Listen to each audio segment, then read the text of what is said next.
Oi, gente, tudo bem? Vou falar para os tipos de mediunidade que existem. As principais. A primeira é clarividente. Você pode ver vultos rápidos passando negro. Não é porque é negro que é ruim, é porque é rápido. Então, sabe quando você vê vultos assim rápido passando? Você pode ver luzes, você pode ver a aura da pessoa, você pode ver em casos mais sérios o espírito materializado pelo teu ectoplasma, ele se materializa, você se confundir que é uma pessoa, o que não é. Às vezes a gente se confunde, raros os casos, mas acontece. Ou você ter a mediunidade intracraniana com clarividência, você fechar o olho e ver na sua tela mental o rosto da pessoa, sem ver necessariamente assim, mas você fecha o olho e vê. Isso tudo são tipos de evidência. Existe a olfativa, que é você sentir um perfume. De repente você tá, do nada, você sente um perfume de rosa, perfume de charuto. Os pretos zeros tem muito. Ou um cheiro muito ruim, né? Que aí não é muito bom. Ou você sente um cheiro de perfume de homem, de mulher. Ou alguém que você já, teu pai, tua mãe, você sente o perfume daquela pessoa, porque com certeza ela tá do seu lado. O meu pai, sempre que chega perto de mim, eu sinto o cheiro do suor dele, eu já sei que ele tá do lado. Minha mãe também. É uma maneira de mediunidade. Existe a mediunidade de você, claro, audiente, né, que chama de audiente, audição, sei lá. Que é você falar, Silvinha, você olha, não tem, você escutou alguém te chamar e não tem ninguém. Barulhos que você escuta, né, na casa e tal. Respiração, às vezes, perto de você, alguém respirando. Ou vozes, isso também tem, tá? Pelo ouvido, claro, audiente, né, eu acho que é essa. Eu não sei exatamente o nome. E tem aquela que você capta o que as pessoas estão sentindo e não sabe transmutar depois. É empate, que a gente chama de esbucha, esponja. Você capta o que a pessoa está sentindo e não sabe depois transmutar e você fica pesado. Então a pessoa despeja um monte de coisa, fala um monte de coisa, vai embora e você fica assim. Essa é a médium empata, é a tal esponja, né, que a gente fala. Existe também telecinética, de você movimentar os objetos. Existe a telepatia, de você saber o que a pessoa está pensando. Quando você está incorporada, geralmente você... Porque o espírito, quando se comunica com você, é pela telepatia, pelo pensamento. E quando você está incorporado, você sabe o que a pessoa na frente está pensando. Você fica mais aberto essa mediunidade. E a de passividade, que eu chamo, que é a mediunidade de você incorporar e dar passividade, né? E isso também é um outro tipo de mediunidade, de você falar com a tua voz a mensagem do espírito. Ele acopla, ele encosta aqui e você fala. Tem a mediunidade de você escrever, que é a psicografia, de você escrever. Existe a de você canalizar o que está vindo. É diferente da psicografia. A psicografia você escreve rápido, nem sabe exatamente o que você está escrevendo. Quando você canaliza, você pensa um pouco mais, é mais elaborado. Você tem momentos de pausa. Mas também é um tipo de mediunidade. Tem a mediunidade de você transporte, de retirar aquilo que está dentro na pessoa e fazer com que aquela dor saia, porque os guardiões levam aquilo. Então você transporta aquilo que está com o paciente, os guardiões levam e levam embora. Quem trabalha com desobsessão sempre é médio de transporte. Então a pessoa está com dor de cabeça, ela tira a dor de cabeça dela, está com dor nos... aquele sentimento de tristeza sai na hora que você transporta, você é médio de transporte. Muito usado em desobsessão. Não dá para fazer desobsessão se você não for médio de transporte. Desobsessão é você... Antigamente se fazia assim, eu incorporava tudo que a paciente estava sentindo. Ela podia estar na minha frente ou longe de mim. E tinham 12 treinadores para trabalhar com o espírito que estava comigo, ou o campo da pessoa que estava comigo, porque às vezes é desencarnado e às vezes é encarnado. É o campo da pessoa que você está trabalhando, ou um espírito desencarnado. E os doutrinadores vão trabalhar com isso. E aí, quando o paciente estava muito ruim, ele via o processo. Mas geralmente você só captava o paciente sair para não impressionar, né?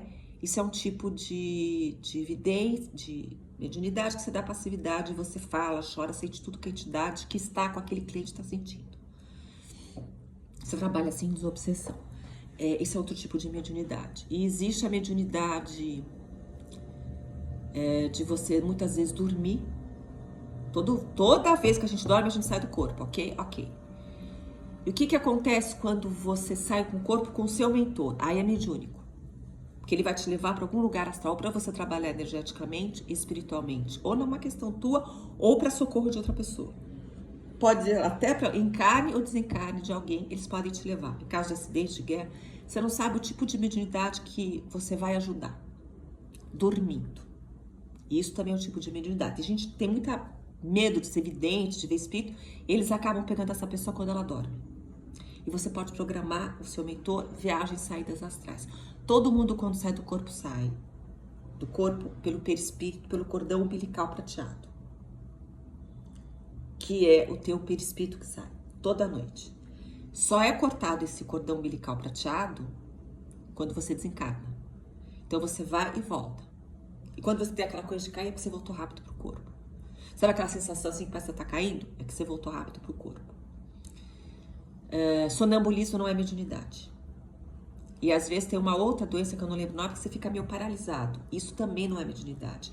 Mas os espíritos obsessores podem se aproveitar porque você está paralisado com a paralisia do sono e te assustar. Porque o espírito obsessor, ele aparece como ele quer. Nem sempre ele tem aquela cara. E outra coisa, evidência não é tudo que você vê que você pode falar. Porque às vezes eles te mostram aquilo que eles querem que você veja. Pode se aparecer, por exemplo, ele quer te assustar. Porque o espírito obsessor, ele não tem como te prejudicar, a não ser que ele te assuste. Porque ele é 1000 vezes menos denso que você.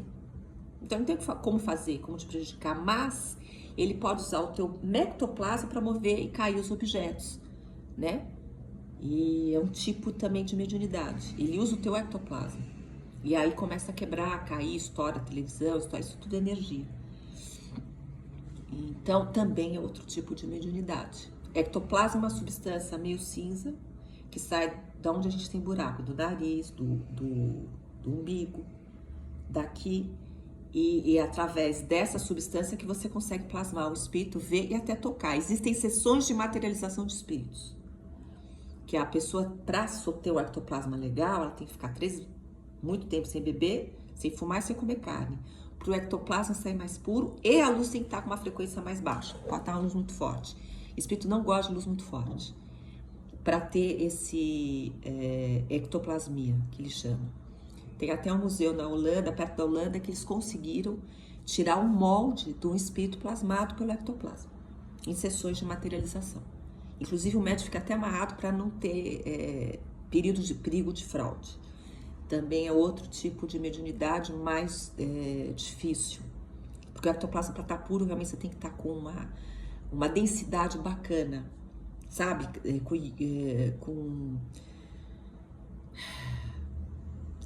Sem carne. Mesma coisa, você pode comer carne antes de fazer uma ação de desobsessão? Pode. Você pode comer uma feijoada antes de jogar bola, 90 minutos? Pode, mas não é o ideal. Né? Então, quando a gente trabalhava, e quando eu trabalhava com o Gaspareto em desobsessão, eu não almoçava carne. Porque eu sabia que eu ia chegar lá 2h30, sair 5 da tarde lá do Ipiranga. Eu trabalhava à tarde, de segunda e quinta-feira à tarde. Então, depois que eu saía de lá, eu podia ir para uma churrascaria. Mas antes eu não bebia e não comia. Eu só fumava cigarro antes de entrar. Podia fumar. Não lá dentro, mas fora. O Gaspareto, por exemplo, fumava pra caramba. Tem centros que diz que se a pessoa fuma, não pode trabalhar em desobsessão. Não tem nada a ver. Inclusive, tem pretos velhos que fumam quando eles estão trabalhando, com o pito. Em Umbanda tem muito disso. Então, eu acho uma bobagem, mas tudo bem. A gente respeita cada lugar, né? É claro que é bom não fumar em nenhuma situação. Mas eu não vejo impedimento. Eu acho muito mais o comer carne, por exemplo. Porque você mexe muito nesse chakra. Às vezes você tem vontade de vomitar. Quando você está trabalhando em desobsessão, tem muita vontade de vomitar. Mexe muito nesse chakra. E não é teu, é da identidade que você está limpando. E aí o paciente se sente um alívio muito grande. E que mais sobre tipos de evidência? Tipos de mediunidade. Acho que eu falei quase todas, né? Se eu esqueci alguma, me perdoe, tá bom? Porque nós somos, gente, espíritos vivendo um tempo terrestre. Mas a nossa verdadeira natureza não é aqui nesse corpo que é uma casca. Nossa verdadeira natureza é lá no campo espiritual. Tanto que Jesus falava, onde é o reino de Deus? Ninguém dirá que é ali ou aqui, porque o reino de Deus está dentro de vós. Tudo que eu faço, vocês podem fazer. E nós somos dessa beleza divina. Nós temos muito mais poderes do que a gente pode imaginar. Mas a mediunidade tem que ser desenvolvida junto com a espiritualidade. Não adianta você desenvolver uma mediunidade para nada, entortar a colher, tipo Uri Geller. O que vai adiantar uma colher torta? O que você vai estar ajudando a você ou o próximo com uma colher torta? Vai impressionar muita gente. Mas no que vai ajudar? Agora, existem outros tipos de mediunidade que podem ajudar, de cura, por exemplo. Com a mão. A mão tem um poder de cura muito grande. Você pode tirar a dor de uma pessoa. Física, mental, espiritual com a mão. Isso vale a pena. Ou então uma vibração. Ou tem gente que não tem evidência nenhuma, mas tem uma sensação, sente muito mais que se tivesse evidência. Isso também é outro tipo de mediunidade. E a intuição. Que vem do nada, aquela voz fala, faça isso, isso e aquilo. Que muitas vezes é seu superior, como pode ser o seu mentor. Quando é mediúnico, é seu mentor. Quando é seu superior, você está trabalhando o teu inconsciente. É outra conversa. São coisas diferentes. Mediunidade é uma coisa. Expansão de consciência. Todo mundo pode treinar a sair do corpo, ok? Todo mundo sai do corpo. Ou dormindo ou acordado, com meditação. Mas para ser mediúnico, o mentor tem que estar junto. Aí vira mediúnico. Eu acho que deu para mais ou menos falar o que são os tipos de mediunidade. Existem muitos outros, tá? E a psicofonia é que quando você fala, eu não lembrava o nome, quando você dá passividade e fala, pode usar a sua voz ou uma outra voz. Eu, por exemplo, recebo uma preta velha que eu gosto de falar como preta velha. Posso falar da minha maneira? Posso, mas como a gente já tá juntos há mais de 35 anos, como a gente tem muita dúvida do que é meu, o que é do espírito, é uma maneira que eu desenvolvi com a Luzia, por exemplo, ou com o vô Manuel de Graúna, de falar e eu saber que são eles. Como se fosse um código entre a gente. Facilita a comunicação. Posso falar como eu? Posso. E outra, eles gostam de se apresentar da maneira com o preto velho. Por quê? Porque é mais humilde. E eles se sentem... eles gostam de se expressar dessa forma. Eles não são só pretos velhos, foram outras coisas em outras vidas. Mas eles gostam dessa amostragem. É diferente preto velho de índio, completamente diferente. Índio tá sempre com animal de poder. Eles são mais secos. O preto velho é mais carinhoso.